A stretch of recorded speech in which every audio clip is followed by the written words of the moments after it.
O Senhor esteja convosco.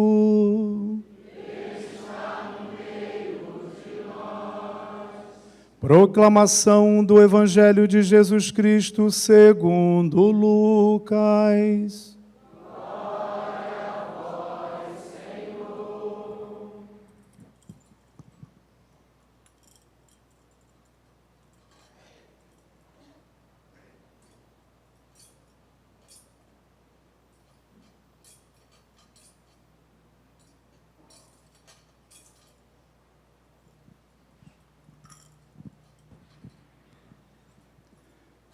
Naquele tempo, no 6º mês, o anjo Gabriel foi enviado por Deus a uma cidade da Galiléia chamada Nazaré, a uma virgem prometida em casamento a um homem chamado José.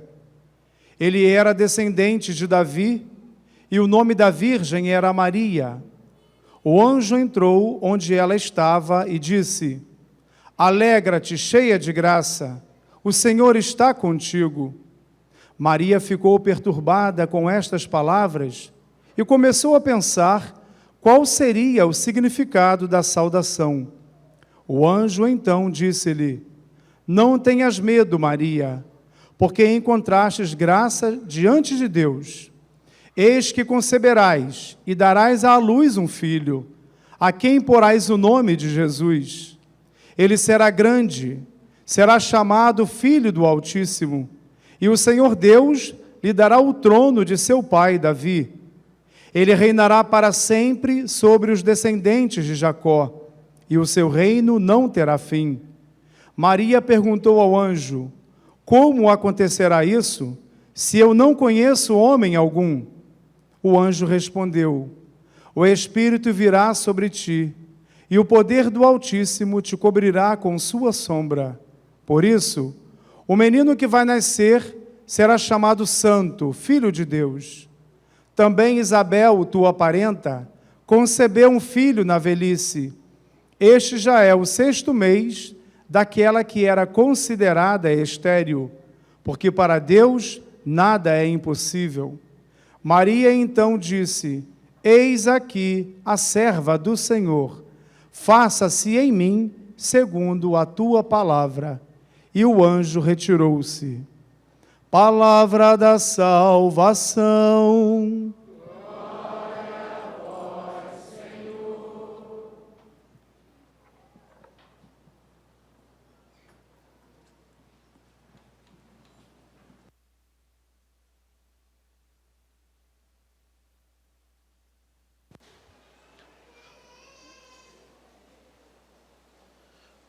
O anjo Gabriel foi enviado por Deus a uma cidade da Galiléia chamada Nazaré, a uma virgem prometida em casamento a um homem chamado José. A narrativa da anunciação feita pelo anjo Gabriel à Virgem Maria consegue de maneira exemplar resumir o que é o evento vocacional, o que é o chamado que Deus faz às almas. Primeiro, a iniciativa é divina. O chamado que Deus nos faz, em primeiro lugar, a vida, depois, a santidade, e por aí vai. A vida matrimonial, a vida sacerdotal, a vida consagrada, a vida missionária. O Senhor me chama a viver este carisma específico ou este outro, esta espiritualidade, a desenvolver esse trabalho pastoral, os chamados que Deus vai fazendo, mas a iniciativa é de Deus. Essa é a primeira lição que nós aprendemos hoje. O chamado, quem faz é Deus. Sempre a iniciativa é de Deus. A segunda coisa que nós aprendemos hoje. Veja que o evangelista teve todo o cuidado de contar parte da biografia de Maria. O anjo não foi enviado a ermo, a escolher a primeira que passasse diante dele. Não. O chamado é pessoal, é único, é irrepetível. Com cada um, Deus quer escrever uma história. Para cada um, Deus tem uma missão diferente. Apesar, por exemplo, da vida matrimonial, a vocação ser a mesma, e que duas pessoas são chamadas a viver essa vocação juntos, mas o chamado é duplo. A cada um Deus precisa chamar individualmente. Por isso é muito importante, você que está discernindo a vocação matrimonial e que já sabe que é essa a tua vocação, é importante que você reze para que Deus também possa ir formando o coração daquela pessoa que vai viver essa vocação com você. Você ainda hoje não a conhece, talvez, né? Mas você precisa rezar pelo teu futuro esposo, pela tua futura esposa. Quando eu era seminarista, me ensinaram isso no seminário. Reze pelos futuros paroquianos que você terá que cuidar. E desde a filosofia já vinha rezando sempre, né? Senhor, cuida dessas pessoas que um dia eu irei encontrar quando eu for sacerdote, protege elas desde já. Né? Isso há 10 anos atrás. Então você também faça a mesma coisa. Você chamado ao matrimônio, reze. Não espere que a pessoa caia pronta do céu. É mais, reze e peça a Deus que dê a essa pessoa coragem para responder o chamado. Porque de repente a tua Maria ou o teu José está perdido por aí nas baladas da vida. E você aqui esperando. Então reze por essa pessoa. Tem uma história, tem uma biografia. Diz o nome da cidade, diz a região, diz o nome dessa jovem e ainda acrescenta que ela estava prometida em casamento. Ou seja, Deus nos chama na nossa história. Se você quer reconhecer os chamados, coloco aqui no plural porque são muitos chamados que Deus nos faz ao longo da vida, não só as vocações assim mais fortes, chamadas específicas, né? Matrimônio, sacerdócio, consagração, etc., mas os diversos chamados, as diversas missões que Deus nos dá, está na nossa história. Ali, na nossa história, nós encontramos as pistas para o discernimento. E depois que você descobre o chamado, vou adiantar aqui um pouquinho só para você entender, depois que você descobre, que você entende o teu chamado, você olha para trás e diz, faz sentido. Então era para isso, era para que eu pudesse chegar aqui hoje, que eu tive que passar por tudo aquilo ali. Então você dá sentido. Responder ao chamado de Deus dá sentido à nossa vida. E então o anjo se apresenta como Deus, em algum momento de nossa vida, passa chamando, passa deixando claro o que nos quer junto de si, deixando claro o que Ele espera de nós. Talvez hoje esteja esperando que eu dê o sim para uma missão a ser desenvolvida lá na minha comunidade paroquial. Ou então, a uma missão de ajudar uma pessoa que eu acabo de conhecer no meu trabalho. Ou então, uma pessoa que mora na minha vizinhança. E são missões que Deus vai nos dando, mas Deus fala conosco. Deus fala. Lá no nosso coração a gente entende que Deus está falando. E se você já experimentou alguma vez aquela dúvida de saber se será que isso é vontade de Deus? Olha, provavelmente deve ser. Para você estar se perguntando é porque alguma coisa aconteceu lá dentro. Alguma coisa você sentiu. Alguma coisa mexeu em você para que você pensasse isso. Então, veja bem se não é Deus falando com você. Não pense que Deus vai mandar o arcanjo Gabriel toda vez que quiser falar alguma coisa conosco. Pobre Gabriel. Alegra-te. Veja, meus irmãos, que o chamado de Deus é a causa da nossa alegria. O chamado de Deus é a causa da nossa alegria. Só poderemos experimentar verdadeira felicidade nessa terra se respondemos afirmativamente ao chamado que Deus nos faz. Então, antes de qualquer coisa, antes de dizer a Maria qual era a sua missão, a Virgem Imaculada, antes de mais nada, Gabriel já diz a ela que o simples fato de ser escolhida por Deus, o simples fato de que Deus tenha se dignado olhar para ela, já era causa de alegria, já era motivo para estar alegre. Alegra-te, Maria, tu és a cheia de graça, o Senhor está contigo. E isso causa tanta estranheza a Maria. Relembremos que esta é a sua virtude mais resplandecente, a humildade. E de repente, um anjo do Senhor aparece diante dela, e em vez de ser ela que se prostra diante do anjo, do enviado do Senhor, é o anjo que se prostra diante dela, chamando-a com títulos, chamando-a de forma nobre. És a cheia de graça? O Senhor está contigo? Você olha a Bíblia toda e você não acha ninguém falando isso para mais ninguém? Muito menos um anjo. É claro que ela fica desconcertada, ela não está entendendo o que está acontecendo. Assim também quando o Senhor se apresenta a nós, às vezes acontece isso. Às vezes sentimos esse choque, esse impacto. O Senhor está passando em nossa vida e Ele nunca é indiferente. Nunca nos deixa indiferentes quando passa. É impossível estar indiferente quando o Senhor passa em nossas vidas. Impossível. E o Senhor causa esse desconcerto na Virgem Maria. Assim também quando o Senhor te pede alguma coisa, e eu estou deixando aqui bem amplo, hein? Bem amplo, porque eu não sei o que é que o Senhor está te pedindo hoje. Mas você sabe. Porque você ficou desconcertado quando o Senhor pediu. E então, o anjo se preocupa em tirar dela a sua preocupação. Não tenhas medo, Maria, não se assuste. É que encontraste graça diante de Deus. Deus olhou para ti com benevolência. Deus olhou para ti e pensou, está aí, é ela. Deus olhou para ti e decidiu que podia te dar essa missão. Deus confiou em ti. Exatamente esse é o evento que acontece conosco quando o Senhor nos chama, seja lá o que for.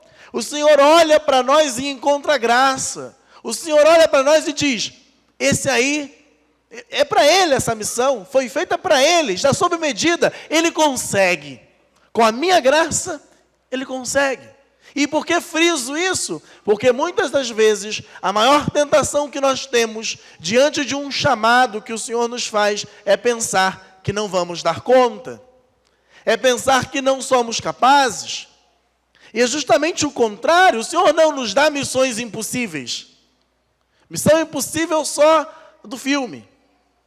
Mas o Senhor nos dá as missões para as quais Ele nos prepara anteriormente. Veja, Deus achou graça nela, mas ora, ela não é a cheia de graça? É claro que Deus achou graça nela, foi Ele que acumulou de graças primeiro. Então primeiro Deus prepara e depois Deus dá a missão. Primeiro Deus acumulou da sua graça e depois pôde encontrá-la cheia de graça. E então o anjo comunica a sua missão, o seu chamado. Conceberás, darás à luz um filho, porás o nome de Jesus, e vai explicando para ela o que vai acontecer. Isso faz brotar no coração de Maria uma dúvida. Veja bem, a dúvida que a Virgem Maria tem, não é uma dúvida sobre se vai ser capaz. Ela não duvida de que o anjo está falando a verdade, de que aquilo vai se concretizar. Ela não duvida disso. Diferente do seu parente Zacarias, que quando o mesmo arcanjo Gabriel fala que a sua esposa vai ficar grávida, ele não acredita. Maria não desacredita do anjo, essa não é, ela não é incrédula, ela não peca como pecou Zacarias de duvidar. Não, ela não duvida, mas ela não entende como vai acontecer uma coisa. Como acontecerá isso se eu não conheço homem algum? Como vai se dar isso, Zé? Eu preciso fazer alguma coisa? Como é que funciona isso? Assim também nós, quando somos chamados por Deus, temos que nos colocar à disposição, como a Virgem Maria, perguntar, e qual é a minha parte nessa história? O que eu tenho que fazer? Como é que vai acontecer isso? Eu não sei muito bem. Qual é a minha parte? E o anjo explica, não fique tranquilo, porque o Espírito virá sobre ti. O poder do Altíssimo te cobrirá com a sua sombra. O menino que vai nascer será chamado Santo, Filho de Deus. E ainda acrescenta, então, um testemunho mostra para ela a mesma maravilha, ou uma maravilha similar, que aconteceu na vida de sua prima. Veja que este já é o 6º mês de gravidez de Isabel, tua prima, aquela que era considerada estéril, porque para Deus nada é impossível. Então também na nossa história nós olhamos para o lado e vemos testemunhos daquilo que Deus nos pede. E repito, a tentação que temos é pensar, o Senhor está me chamando a viver a santidade no meu matrimônio. Eu olho para tantos casais que conseguem, eu não sei o que eles têm que eles conseguem, que lá em casa eu não consigo. Talvez seja fé. Talvez seja a fé que esteja faltando. Porque são feitos do mesmo barro. O Senhor nos coloca de frente tantos testemunhos para que nós possamos justamente nos animar, ver que a graça de Deus realiza a sua obra naqueles que se abrem. Porque para Deus nada é impossível. Faz os mudos falarem, os coxos andarem. E a resposta da Virgem Maria, eis aqui. Faça-se em mim, segundo a tua palavra. Essa deve ser a nossa atitude diante do chamado que Deus nos faz. Eis-me aqui, aqui estou.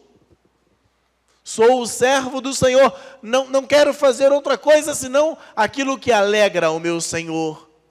E já sabemos que no fundo é exatamente isso que nos vai trazer alegria.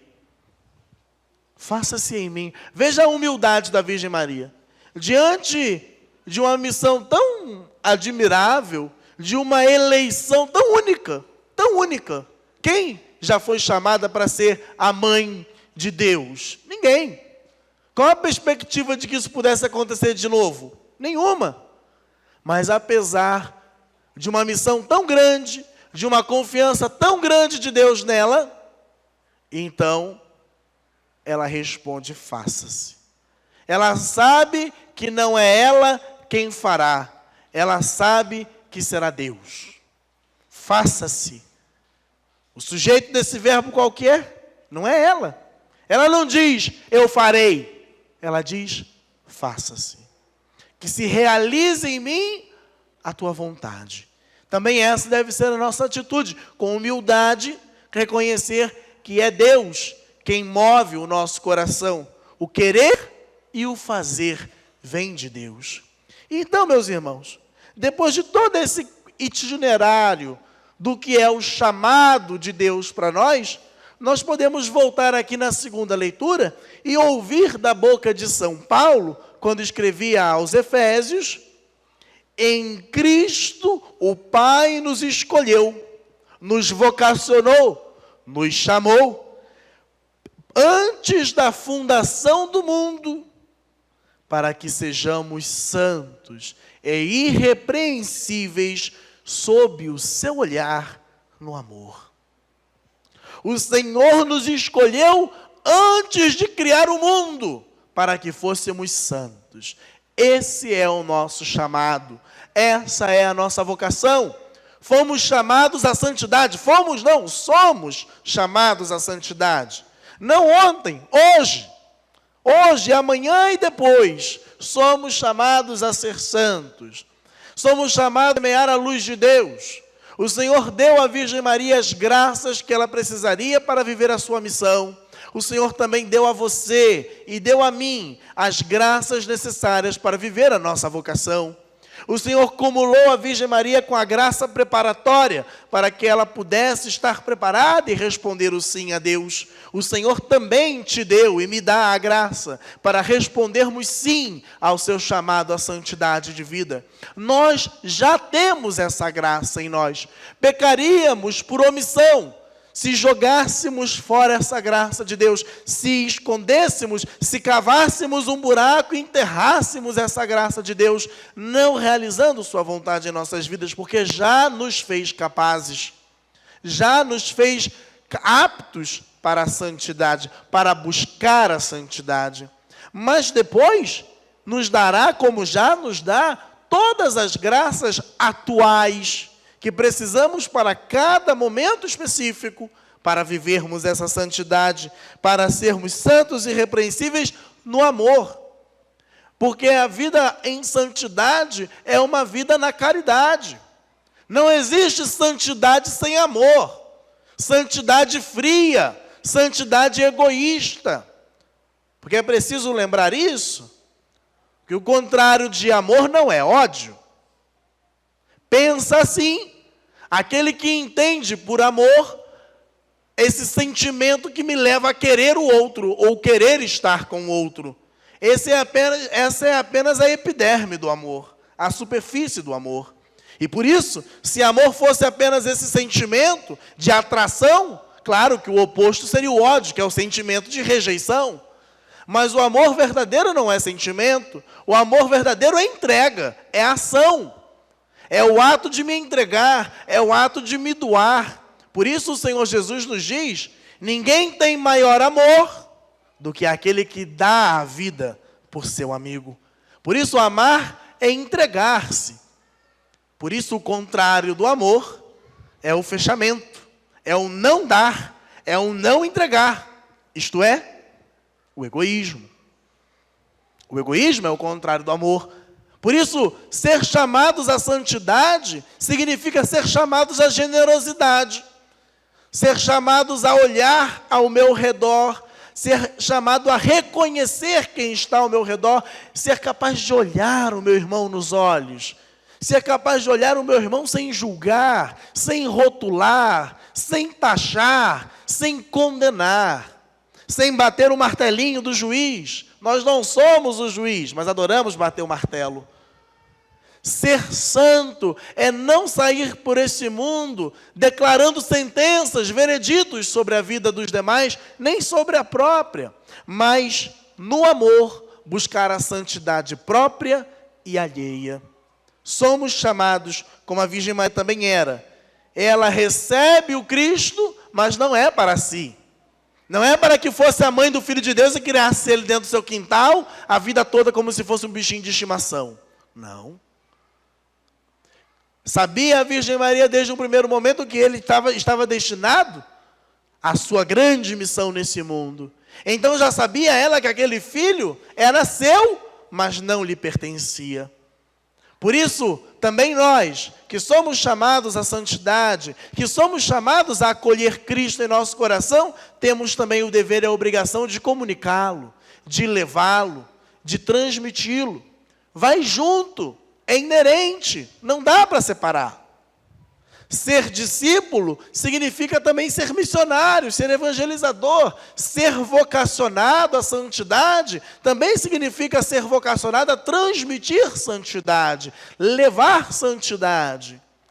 Será, meus irmãos, para que não saiamos daqui sem nos fazer essa pergunta, será que eu, hoje, estou transmitindo santidade? Estou comunicando santidade? Será que as pessoas que estão ao meu redor sentem o desejo de serem melhores? Sentem o desejo de serem santas? Porque se não é assim, não estou cumprindo a minha missão. Faça-se essa pergunta nessa noite. Porque celebrar a Imaculada Conceição não é apenas celebrar um privilégio da Virgem Maria, nascer sem pecado. Não é apenas celebrar o amor incomensurável de Deus, que honrou sua mãe, livrando-a de todo pecado. Aquela que seria o tabernáculo, o primeiro tabernáculo, que conteria a presença, não só a presença de Deus, mas o mesmo Deus, Criador de todas as coisas. Não poderia haver mancha de pecado naquela que conteria o Cordeiro Imaculado que tira o pecado do mundo. Não faria sentido. Por isso o Senhor a preserva do pecado, a preserva de todo mal. Mas não estamos celebrando apenas os privilégios da Virgem Maria, mas sobretudo a missão da Virgem Maria. Se foi preservada do pecado original, foi para que pudesse ser a mãe de Deus. Graças a Deus que ela respondeu sim. Senão, tudo isso, a sua Imaculada Conceição, todos esses dons de Deus, para que serviriam? A Virgem Maria não enterrou o seu talento. A Imaculada Conceição é o talento que a Virgem Maria colocou. Começou a trabalhar com esse dom, e todas as outras virtudes vieram junto. E então nela pode se cumprir a profecia que ouvimos na primeira leitura de hoje. Porém, inimizade entre ti e a mulher, entre a tua descendência e a dela. Esta te ferirá a cabeça, e tu lhe ferirás o calcanhar. Sabemos que aqui não é a Virgem Maria. A serpente jamais pôde ferir o calcanhar da Virgem, ela não tem mancha de pecado. Mas somos nós, a descendência da mulher Eva, nós, sua descendência, nós, humanidade, que fomos mordidos no calcanhar, que temos a ferida do pecado em nós. Mas também somos nós, que juntos com Cristo, descendência da primeira Eva, mas descendência da segunda Eva. Se a primeira foi desobediente a Deus, a segunda não o foi. A segunda Eva, a nova Eva, a Virgem Maria, foi obediente a Deus. E Cristo, descendência da mulher do Gênesis e da mulher obediente à Virgem Maria, pisa na cabeça da serpente. Nós que somos descendência da mulher do Gênesis, pecadora, mas da nova Eva, obediente até o final, nós também somos chamados a, com Cristo, pisar a cabeça da serpente. Por isso, meu irmão, será que ainda hoje estamos com a serpente agarrada no nosso pé? Veja lá, você que é filho da Imaculada Conceição, você que é filho daquela que esmagou a cabeça da serpente junto com o seu filho, veja lá se a serpente ainda não está com as suas presas agarrada no teu calcanhar, e peça à Virgem Maria que te ajude a pisar, a esmagar de uma vez por todas essa serpente que te morde uma e outra vez, esse pecado que te persegue, que te domina, que te consome. Pede à Virgem Maria que esmague essa serpente de uma vez por todas na tua vida. Mas veja bem, não será um milagre que acontecerá. Não pense que aquilo que você faz hoje, cheio de vontade, no dia de amanhã, por uma espécie de milagre, você vai perder a vontade de fazer.